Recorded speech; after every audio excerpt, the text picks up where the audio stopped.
What's up? Apa kabar nih cuy? Semoga pada baik-baik aja ya.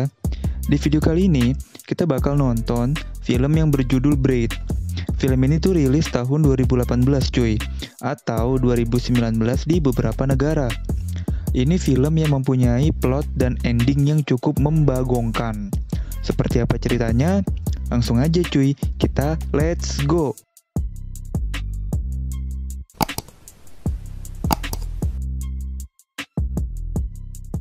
Di awal film, kita udah ngeliat orang lagi gali-gali kubur cuy. Aduh, udah mana galinya make baju begitu lagi. Sebelum lebih dalam, gue sebutin dulu nih tokoh utama yang ada di film ini. Yaitu ada 3 ekor cuy. Pertama, ada yang namanya Tilda. Lalu ada namanya Petula. Dan yang terakhir ada Daphne cuy. Mereka bertiga ini temenan dari kecil. Oke, lanjut. Si Tilda sama Petula ini tuh lagi ngitungin narkoboy di apartemen mereka. Mereka dapat ini barang dari bandar yang bernama Koko cuy. Nah, pas lagi asik-asik ngitung jumlah barang dan ngebayangin keuntungan yang bakal mereka dapat, tiba-tiba apartemen mereka tuh digerebek sama polisi. Mereka pun langsung lompat dan kabur tanpa membawa narkoboy mereka. Mereka yang bingung karena harus mengganti kerugian narkoboy, akhirnya memutuskan buat main ke rumahnya si Daphne. Karena di rumah Daphne tuh ada brankas yang isinya duit cuy. Jadi nanti duitnya tuh buat bayar kerugian narkoboy ke si Koko. Singkat cerita, mereka pun ke rumahnya Daphne. Nah, rumahnya si Daphne itu ada di perkampungan cuy. Tapi kalau di sana mah kampung juga keren cuy, beda lah kayak di sini. Mereka itu harus naik kereta buat ke rumahnya si Daphne. Pas lagi di kereta, mereka ditagih dong tiket sama abang-abang kereta. Tapi karena nggak punya tiket, dia pun ngasih abangnya jatah untuk bermain selama 20 menit cuy di WC kereta. Eits, pasti sampai sini lu pada berpikiran yang enggak ya. Tahu-taunya si abang nih bukannya ngencrot tapi malah jilat-jilatin kakinya loh. Anjay. Singkat cerita, sampailah mereka di kampungnya si Daphne. Di stasiun kereta, mereka disambutlah sama pengemis tua yang bilang kalau mereka tuh selalu kembali kayak penyihir. Mereka pun nggak ngerti apa sih yang pengemis itu omongin. Mereka pun langsung naik taksi. Yang gue bingung ya, kan mereka nggak punya duit ya. Naik kereta aja harus ngencrot sama abang-abangnya. Masa ini main enak aja naik taksi ya? Au ah. Nah, pas nyampe rumah si Daphne, si Tilda ini bilang kalau si Daphne itu bakal ngajak mereka main cuy. Kayak bermain peran gitulah. Si Daphne jadi ibunya, Tilda jadi anaknya, dan Daphne anaknya si Daphne maksud gua. Dan si Petula jadi dokternya cuy. Singkat cerita, mereka udah nih nyampe rumahnya si Daphne. Langsung dah si Tilda tuh masuk dan manggil si Daphne sebagai ibu. Tapi tampangnya si Tilda nih udah psikopat banget sih anjir. Tilda pun dengan entengnya minta makan sama si Daphne. Peraturan permainan ini tuh ada 3 cuy. Pertama, semua orang tuh harus bermain. Kedua, tidak boleh ada orang luar. Dan ketiga, itu tidak ada yang pergi. Wadaw juga ya. Pas si Tilda lagi makan, masuklah si Petula yang berperan sebagai dokter. Dia pun memeriksa si Tilda dong. Walaupun si Tilda nih sehat-sehat aja, tapi si Daphne ini bilang ke dokter kalau dia itu sakit. Jadi si Petula pun beneran memeriksa Tilda. Make apaan? Make palu coy, gila lu palu. Lu bayangin aja tuh lutut diketok pakai palu. Nah, si Daphne ini malah seneng lu, temennya diketok. Blok. Singkat cerita, pas malam harinya si Petula nih nggak bisa tidur cuy. Dia pun turun ke dapur buat minum. Tapi pas di dapur ada si Daphne yang lagi megang pisau. Si Daphne pun ngajak si Petula buat les biola. Petula pun nggak punya pilihan lain karena si Daphne ini ngancem cuy pakai pisau dan terjadilah les biola di tengah malam. Rusak. Keesokan harinya, si Tilda tuh minta si Petula ngasih narkoboy yang dikantongin sama Petula. Ternyata si Petula nih sempet bawa beberapa pils narkoboy dari apartemennya kemarin cuy. Dan singkat cerita, Tilda pun langsung ngefly. Dia pun ngeliat bayangan masa kecilnya dia dan 2 teman psikopatnya. Tilda pun langsung berlari kayak bocah cuy, sambil melihat potongan-potongan flashback permainan masa kecilnya dengan Daphne dan Petula. Namanya juga bocah ya, kalau main kan kacau. Si Daphne pun nggak sengaja jatuh dari rumah pohon. Terus si Tilda sama Petula ke kantor polisi dong. Mereka ditanya, Adek-adek, teman kalian gimana? Kok bisa jatuh? Mereka pun ngasih tahu polisi dengan santainya, seperti tanpa melakukan dosa apa-apa. Dan kacaunya, si Tilda sama Petula nih masih bisa cengengesan cuy, ya Allah. Nah, akibat dari jatuhnya si Daphne ini, rahimnya Daphne ini terguncang. Jadi dia tidak bisa hamil lagi alias mandul. Phew.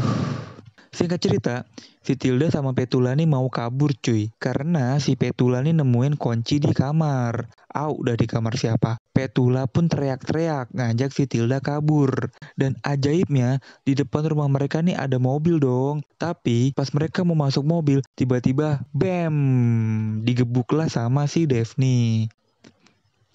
Lanjut, si Pak Polisi yang namanya Sigel, detektif deng, itu lagi kerja kayak biasa. Dan tiba-tiba dia nerima telepon dari seseorang dan langsung sigap, langsung diangkat tuh telepon. Singkat cerita, si Tilda sama Mama Petula nih lagi disekap sama si Daphne. Daphne ini masih dengan imajinasinya yang sebagai ibu dari anak-anaknya. Tiba-tiba datanglah detektif Sigel. Assalamualaikum, assalamualaikum, sepada, gitu kata detektif. Daphne pun kaget, kok ada orang? Detektif pun menginterogasi Daphne, karena si detektif selalu dengar suara teriakan wanita muda pas malam hari. Waduh, di kamar hotel juga banyak pak teriakan wanita muda mah. Daphne pun menggunakan banyak alasan, yang dia bilang lagi pengobatan lah, kakeknya meninggal lah. Intinya mah supaya si detektif cepet pergi gitu lah. Tapi ya lu tahu sendiri, namanya juga detektif, pasti punya insting yang tajam dong. Dan sampailah pada satu pertanyaan yang sangat menohok. Di mana teman-teman lu?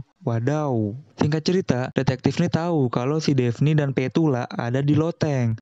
Tapi malah cabut dan gak ngecek mereka berdua. Kenapa ya? Lanjut, mereka pun diajak makan malam sama si Daphne. Dengan kondisi semua jendela udah pada dipantek pakai kayu. Tapi si Tilda sama Petula ini malah cabut. Nah pas di belakang, Tilda pun nyuruh Petula buat dengerin petunjuk-petunjuk yang dikasih Daphne secara seksama. Buat temuin berangkasnya cuy. Petula pun langsung berlari ke sana kemari buat nyari berangkas. Dan singkat cerita, dia nemuin tuh berangkas dan langsung dibuka dong. Pas dibuka bener aja ada duitnya coy segepok di sana.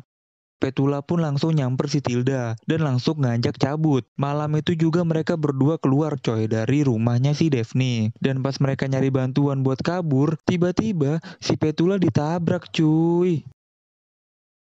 Singkat cerita, Petula bangun dong, tapi dia bangun di rumahnya Daphne, cuy. Ya ampun. Di sisi lain, di mana-mana tuh ditempel tulisan kalau Tilda sama Petula nih tuh orang hilang dan dia nih dicari, cuy. Terus, si pengemis yang di awal film ketemu sama si Tilda itu ngasih informasi ke detektif kalau dia ngeliat Tilda dan Petula beberapa hari yang lalu. Balik ke rumah, Daphne pun udah makin gila cuy. Dia pun menyiksa Tilda dan Petula bahkan sampai mengada-ngada kalau si Daphne tuh mau melahirkan cuy. Padahal kan tadi lu udah pada tahu kalau Daphne tuh gak bisa hamil karena jatuh dia. Si Tilda yang mulai gerah pun ngejeblak si Daphne. Apaan sih cuy? Kan lu mandul. Mana mungkin lu punya bayi? Aduh, ada-ada aja dah lu. Daphne pun ngaku kalau dia nih lagi ngandung anaknya dokter. Ya Allah. Ya siapa lagi dokter kan si Petula cuy. Anjir makin ngaco lu Dev. Tapi si Petula malah makin ngaco cuy. Ngajak si Daphne buat operasi kelahiran anaknya. Aduh. Singkat cerita, mereka nih udah pada siap buat operasi dengan pakaian dan peralatan yang lengkap. Dan di sisi lain, detektif nyampe lah di rumahnya dan mergokin adegan kancrut mereka. Si detektif pun memberhentikan mereka. Tapi tiba-tiba Daphne lompat coy dan langsung ngegebuk si detektif. Tilda pun balik jadi gila lagi dan membantu si Daphne. Ya Allah. Singkat cerita, tubuh si detektif pun udah abis dicincang-cincang sama mereka. Jadi 3 kantong sampah cuy. Dan dikuburlah di tempat yang di awal film tadi. Sadis euy. Dan mobilnya pun ditenggelamin ke danau. Balik ke rumah, mereka pun pada makin gila cuy. Enggak si Daphne, si Tilda, apalagi Petula anjir ya Allah, psikopat.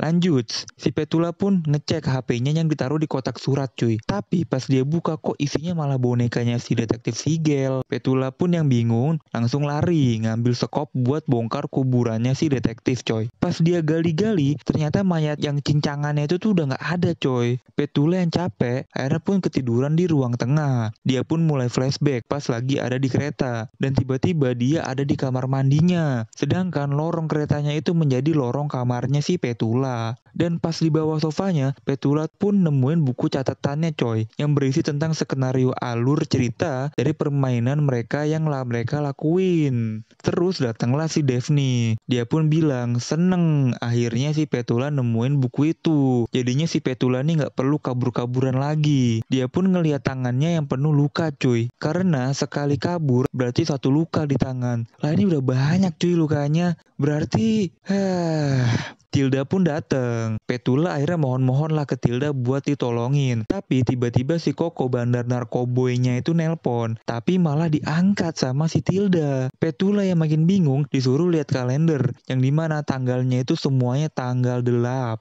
cuy. Jadi mah intinya semua yang dilakuin mereka itu cuma imajinasi atau sandiwaranya aja cuy. Sebenarnya mah mereka tuh gak kemana-mana gitu loh. Mereka tuh kayak detektif yang dicincang-cincang itu mah cuma hayalan mereka. Karena mereka cuma bermain di dalam rumah mereka seumur hidupnya. Psikopat, ya Allah. Dan di akhir film terlihatlah rumah Daphne yang udah terbengkalai.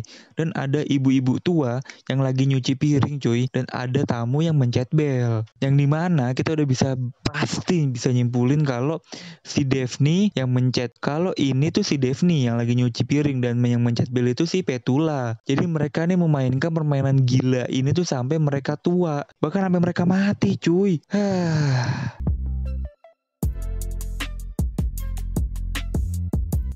Wow. Ini salah satu film yang seru banget sih buat gue ulas. Karena mereka bener-bener gak bisa nih dibuat di-cut atau meleng sedikit aja. Jadi harus ngikutin dari awal sampai akhir cuy. Menurut gue nih film yang cerdas ya. Karena semua cerita dan adegan itu tuh sebenarnya cuma ada di kepala mereka cuy. Dengan daya imajinasi mereka bertiga yang ditambah dengan sifat psikopatnya gitu kan. Kesimpulan yang bisa kita ambil dari film ini adalah kalau kalian nih ya udah pada punya anak nih ya, kalau bisa nih bener-bener dah diperhatiin dia tuh temenan sama siapa gitu ya, mainnya sama siapa gitu anak lu. Jangan sampai dia nih main sama anak kayak Tilda sama Daphne. Kelar hidup anak lu cuy.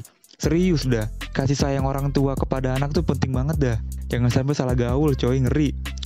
Lalu buat kalian yang jomblo gimana? Ya udah, cols kaya aja dulu. Oke cuy, sekian video gue kali ini. Makasih banyak yang udah nonton sampai akhir. Kalian hebat. Mohon maaf kalau misalnya ada kekurangan, karena manusia itu tempatnya kekurangan coy. Gue minta tolong nih buat subscribe aja deh, supaya next video kalau gue upload kalian tuh gak pada ketinggalan. Oke, gue cabut dulu ya. Bye-bye.